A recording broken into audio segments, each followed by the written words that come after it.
Jelly Awards, le talent suffit.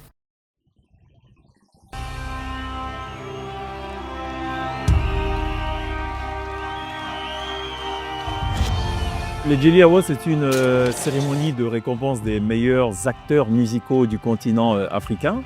L'objectif, c'est évidemment de connecter toutes les 5 grandes régions du continent africain, de relever le niveau et surtout de promouvoir l'Afrique des talents et l'Afrique excellente, l'Afrique des excellences.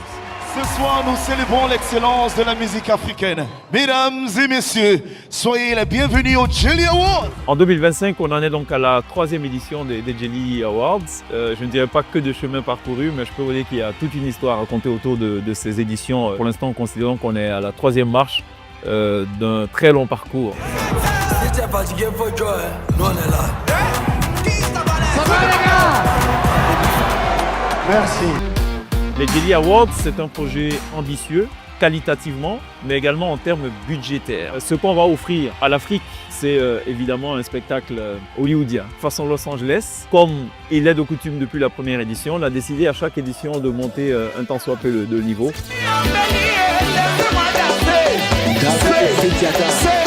Je ne sais pas si ça se compte, ce qui va se faire, vous allez le constater par vous-même. Jelly Awards will be celebrating African music tonight. Voilà, mesdames et messieurs, petite piqûre de rappel de ce qu'a été l'édition 2024 des Jelly, mais aussi un avant-goût de ce que sera l'édition 2025. Welcome to the 2025 Jelly Awards. Nous allons inviter ici les forces vives, les esprits stratégiques, les moteurs infatigables, ceux qui depuis le début portent ce rendez-vous musical qui lui insuffle de l'énergie. J'aimerais donc vous inviter ici à accueillir monsieur Cheikh Ivan, fondateur des Jelly, sous vos applaudissements. Je voulais déjà souhaiter la bienvenue à tous nos visiteurs étrangers. Cette année, pour les Jelly Awards, on en reçoit une cinquantaine qui viennent de différents pays. En somme, on a essayé de mobiliser différentes intelligences suffisamment représentatives de la cartographie des compétences africaines pour ce qui est des industries créatives et culturelles. L'objectif, c'est de vous offrir cette année une édition encore plus qualitative. Les Jelly Awards, ce n'est pas seulement le 29 novembre, donc ce n'est pas que la Jelly Night. Les Jelly Awards, c'est aussi des sessions, des panels. Permettez-moi de remercier tous les partenaires qui nous accompagnent cette année. Avec une certaine spontanéité, ils ont accepté pour certains de reconduire le partenariat.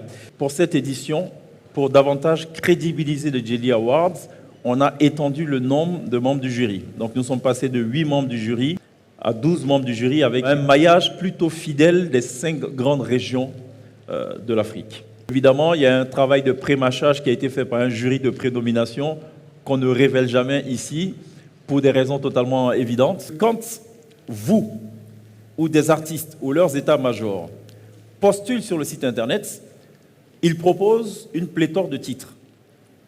Quand on fait le pré-mâchage, on va d'abord retirer les titres qui ne sont pas de la période concernée. Ensuite, le jury de prénomination va noter les titres. On va retenir le titre qui a le plus gros score. Il arrive que des artistes aient plus d'un titre au nombre des nominés.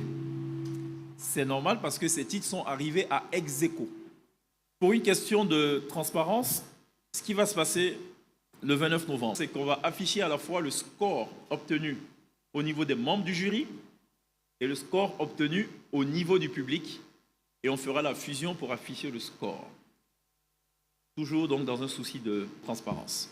Pour la cérémonie des Jelly Awards cette année, elle est calibrée pour tenir en 2h10. Merci beaucoup.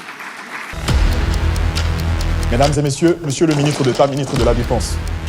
Et où en sommes-nous avec ce dossier?